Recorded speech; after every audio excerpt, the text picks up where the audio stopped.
Hello, and welcome to this guide on how to install the Amazon SSM agent on a Windows instance. This is a powerful tool for both management and automation, as well as accessing the instance without RDP. Typically, with newer AMIs, it does come pre-installed, but in the case that your server does not have it, this will tell you everything you need to do. As part of the onboarding process for Cloud One here at Mission, we will ask that you ensure the SSM agent is installed on all of the servers that will be under management. For Windows servers, this will give us PowerShell access to manage and alter the device. And what you're first going to want to do is RDP to the Windows instance in question with an administrator account on the instance. So that can either be the default administrator account provided with the instance or one that you have created. As you can see, I've already RDP'd to my test server.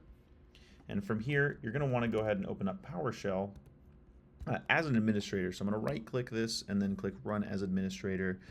And then we're just going to need to run a few commands to download the agent installer and then run the installer.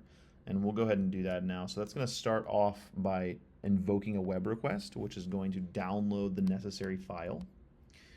As you can see, that's obviously pretty quick. And from there, we're going to also run the start process against that file to make sure that it installs the SSM agent. We'll give that just a second to complete, and then what we can do is also run an easy little command here to just make sure we remove that agent installer since we no longer need it.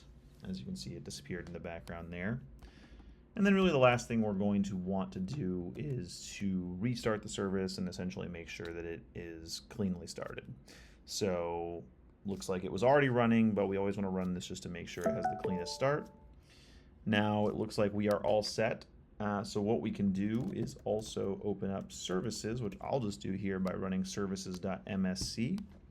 And I want to make sure that I see this Amazon SSM agent here is in the running state.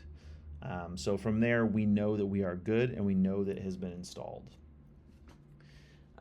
We will go ahead and include the links below the video here with all the relevant documentation that will give you the list of commands that I just ran, which comes straight from the AWS documentation. Once we have that installed and we've verified that it is running, the SSM agent is installed and we're all set.